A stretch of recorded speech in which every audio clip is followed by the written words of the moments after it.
শাওয়ালের চাঁদ দেখার সাথে সাথে আপনি তাকবীর পাঠ করবেন। তাকবীর, যখনই চাঁদ দেখবেন তাকবীর শুরু হয়ে যাবে।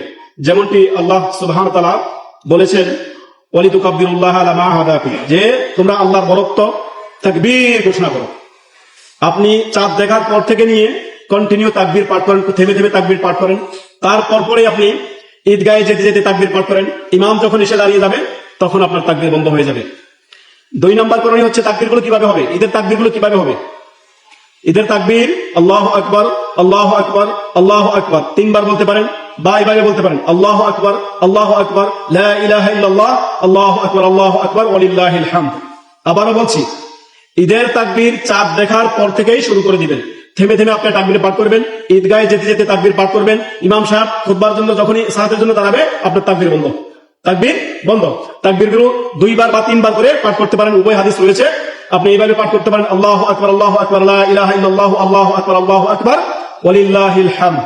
এভাবে পাঠ করতে পারেন, কিংবা 3 বার করে আল্লাহু আকবার, লা ইলাহা ইল্লাল্লাহ, আল্লাহু আকবার, ওয়ালিল্লাহিল হামদ। এইভাবে করে আপনি তাকবীর পাঠ করবেন। ঈদের দিন বেশি বেশি করে আল্লাহর শুকরিয়া আদায় করবেন, তওবা ইস্তেগফার, আল্লাহর শুকরিয়া, সকল অবৈধ হারাম নাজায়েজ সম্পর্ককে আপনার ছিন্ন করা, আল্লাহর সাথে সম্পর্ক করা। তার পাশাপাশি যাদের সাথে মনোমালিন্যতা রয়েছে, নিকট আত্মীয় স্বজন যারা আছে, যাদের সাথে ফোনে মনোমালিন্য হয়েছে বা সরাসরি হয়েছে, তাদের সাথে মিটমাট করে নাও। আপোষে কি করা, ইন্নামাল মুমিনুনা ইখওয়া, মুমিনরা পরস্পর ভাই। আপোষে কোনো তানাজা সৃষ্টি করবেন না, আপোষে মনোমালিন্য রাখবেন না। নিজের অন্তর থেকে হিংসা, বিদ্বেষ, রাগ, ক্ষোভকে ঝেড়ে ফেলে দিন, একবার ঝেড়ে ফেলে দিন। রাগ হিংসা যখন নিজের ভিতরে দমন করে রাখবেন, রাগ হিংসা যখন আপনি ভিতরে জমিয়ে রাখবেন, এটা দিন দিন ফুলবে। একটা সময় কি এটা আপনার বড় আকারে ধারণ করবে, যেটা আপনার ক্ষতি করবে, আপনার জীবন, আপনার অনেক বিপদ ডেকে নিয়ে আসবে। অর্থাৎ রাগ কখনোই মানুষের কল্যাণ বয়ে আনে না। রাগ হচ্ছে আগুনের মতো, যখন উঠে ছাই করে নিয়ে যায়, ছাই করার পরে বোঝা যায় হায় কি করলাম, আল্লাহু আকবার, কি থেকে কি করে ফেলেছি রাগের মাথায়। অর্থাৎ রাগকে সংবরণ করতে শিখুন। 2 নম্বর করণীয় হচ্ছে ঈদের সালাতে যাওয়ার পূর্বে আপনি সাদাকাতুল ফিতর, সাদাকাতুল ফিতর সম্পর্কে আমাদের দেশে চলতেছে বড়ই ঝামেলা। একদল বলতেছে টাকা দিয়ে দেওয়ার জন্য, যেই তাদের এই মর্মে কোন হাদিস তারা পেশ করতে পারে না, কোন নাস তাদের নেই। যুক্তি যে গরিবের টাকা চাই না, আমরা গরিবের দরকার হচ্ছে টাকা, তার খাবারের দরকার নেই। আর যুক্তি দিয়ে আপনি যুক্তি দিচ্ছেন। মুহাম্মদ সাল্লাল্লাহু আলাইহি ওয়াসাল্লাম কি বুঝতেন না যে গরিবের টাকার প্রয়োজন আছে? সাদাকাতুল ফিতরের হাদিসগুলো আপনি দেখেন, আবু সাঈদ খুদরি, ইবনে আব্বাস রাদিয়াল্লাহু আনহু, ইবনে ওমর রাদিয়াল্লাহু আনহু, তারা বলছেন রাসূল সাল্লাল্লাহু আলাইহি ওয়াসাল্লামের জমানায় আমরা সাদাকাতুল ফিতর বের করতাম সাআম মিন তাআম, এক সা পরিমাণ খাদ্য। তাআম মানে খাদ্য, তাআম মানে টাকা নয়। তাআমাতাল লিল মাসাকিন, গরিব মিসকিনদের ঈদের খাবারকে সুনিশ্চিত করা। আপনি নিজের বাড়িতে পোলাও কুরমা খাবেন, নিজের বাড়িতে নিজে আনন্দ ফুর্তি করবেন, নিজের ছেলে সন্তানকে নিয়ে, পরিবারকে নিয়ে, আর গরিব না খেয়ে থাকবে, গরিব না খেয়ে থাকবে। তার ঈদের দিনের খাবারকে আপনি সুনিশ্চিত করুন, সে যাতে তার সন্তান সন্ততিকে নিয়ে খেতে পারে, এটা সুনিশ্চিত করুন। আপনি এত বড় দয়াবান হয়ে গেছেন যে আপনি টাকা দিয়ে ফিতরা দিতে চাচ্ছেন, অথচ মুহাম্মদ সাল্লাল্লাহু আলাইহি ওয়াসাল্লাম বলেছেন সাআম মিন তাআম, 100 পরিমাণ খাদ্য দ্রব্য দেওয়া হবে। 3 কেজি মাথা পিছু করে সাদাকাতুল ফিতর বের করবেন, প্রত্যেকের মাথা পিছু করে 3 কেজি সাদাকাতুল ফিতর আপনারা বের করবেন, নিজের ঘর থেকে বের করবেন। মোল্লা যে মোল্লা মৌলবীরা তারা ফতোয়া দিচ্ছে যে টাকা দিয়ে ফিতরা দেওয়ার জন্য, তাদের ফিতরা তাদের দিকে দিয়ে যাবে, এইভাবে ফিতরা আদায় হয় না। দেখেন আল্লাহ তাআলা বলেছেন, কুল ইন কুনতুম তুহিব্বুনাল্লাহ ফাত্তাবিউনি, তোমরা যদি আল্লাহকে ভালোবাসো মুহাম্মদ সাল্লাল্লাহু আলাইহি ওয়াসাল্লামের আনুগত্য অনুসরণ করো। মা আতাকুমুর রাসূলু ফাখুযুহু ওয়া মা আনহাকুম আনহু ফান্তাহু, যা রাসূল দিয়েছেন তা তোমরা গ্রহণ করো, যা করতে নিষেধ করেছেন ছেড়ে দাও। যত বড় মোল্লাই বলো, রাসূল সাল্লাল্লাহু আলাইহি ওয়াসাল্লামের সামনে কারোর কথা চলে না, চলে কারোর কথা চলে না। যত বড় মোল্লা মুন্সি হোক, আল্লাহ এবং তার রাসূলের কথার সামনে কারোর কথা 2 পয়সা মূল্য নেই। কি মূল্য আছে?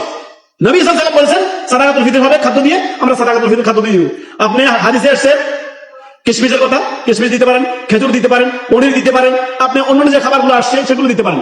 বর্তমান ওলামায়ে কেরাম বলছেন দেশের প্রধান খাদ্য, তৎকালীন সাহাবায়ে কেরামদের প্রধান খাদ্য কি ছিলেন? এগুলোই ছিলেন।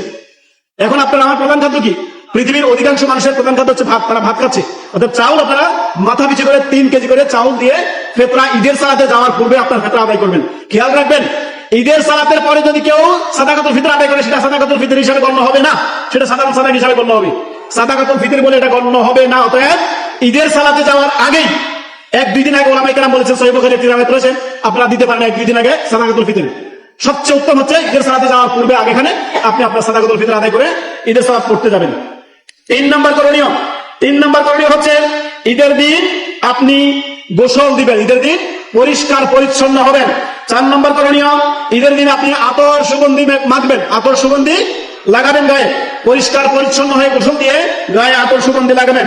5 নম্বর করণীয়, ভালো পোশাক পরিধান করবেন। ভালো মানে যদি সামর্থ্য থাকে আপনি নতুন পোশাক ক্রয় করবেন, কিনবেন। আর যদি সামর্থ্য না থাকে, আপনার যে পোশাকটা আছে, ধরেন আমার 3টা জামা আছে, 3টা জামার মধ্যে সবচেয়ে ভালো যে জামাটা আছে ওইটা আমি পরিষ্কার পরিচ্ছন্ন করে আমরা ঈদের দিন রেখে দিব, আমি ঈদের দিন এটা পরিধান করবো। অর্থাৎ আপনার যে জামাগুলো আছে তার মধ্যে ভালো জামাটা পরে আপনি ঈদগাহে যাবেন। তারপরে 6 নম্বর করণীয় হচ্ছে, ঈদের দিন ঈদগাহে যাওয়ার পূর্বে ঈদুল ফিতরে আপনি বেজর খেজুর খেয়ে যাবেন। এক্ষেত্রে আনাস রাদিয়াল্লাহু তাআলা থেকে হাদিস রয়েছে, নবী সাল্লাল্লাহু আলাইহি সাল্লাম ঈদের দিন বেজর খেজুর খেয়ে ঈদগাহে যেতেন। আনাস রাদিয়াল্লাহু তাআলা বলেন, লা ইয়াগদু ইয়াউমুল ফিতরা হাত্তা ইয়াকুলা তামারাতিন। নবী সাল্লাল্লাহু আলাইহি সাল্লাম ঈদের সালাতে বের হওয়ার পূর্বে, ঈদুল ফিতরের ক্ষেত্রে সালাতে যাওয়ার পূর্বে তিনি বেজর খেজুর খেয়ে যেতে পারেন। আপনি 3টা 5টা বা 1টা 7টা আপনি বেজর খেজুর খেয়ে ঈদগাহে যাবেন, এটি সুন্নাহ। আর ঈদুল আজহার ক্ষেত্রে আপনার বাসি পেটে যাবেন, খালি পেটে যাবেন, এসে কোরবানি করে তারপরে ওই মাংস দিয়ে আপনি খাওয়াটা হচ্ছে সুন্নাহ। আর অন্য খাবারও খেতে পারেন, তবে ঈদের সালাতে ঈদুল আজহার ক্ষেত্রে খালি পেটে যাওয়াই হচ্ছে আপনার সুন্নাহ। আসুন, 7 নম্বর করণীয় হচ্ছে ঈদের সালাত আদায় করবেন। ঈদের সালাত আদায় করবেন। ঈদের সালাত কয় তাকবীরে হয়?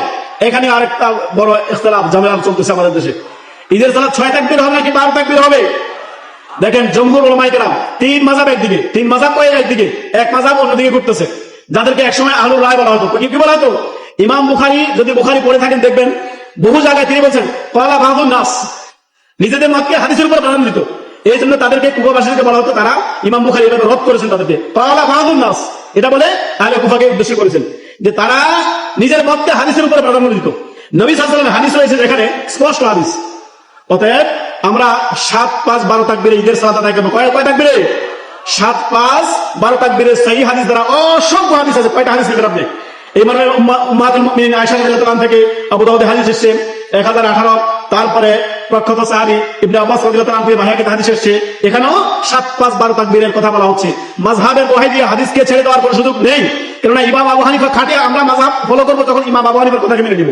ইমাম আবু হানিফা বলেছেন, ইজা সাহাল হাদিস মা হুয়া মাযহাবি, কথা যখন হাদিসের সাথে মিলে যাবে সেটা আমার মাযহাব। আমার কথা যদি রাসূল সাল্লাল্লাহু আলাইহি ওয়াসাল্লামের কথার সাথে মিলে, কোরআন সুন্নাহর সাথে মিলে, সেটা আমার মাযহাব। আর যদি না মিলে তোমরা সেটাকে ছেড়ে দাও। সহজ কথা, শ্রদ্ধা সম্মানের সাথে ছেড়ে দেন। 7, 5, 12 তাকবীরে ঈদের সালাত আদায় করবেন। তর্ক বিতর্কের মধ্যে যাবেন না, তর্ক বিতর্ক খুবই খারাপ জিনিস।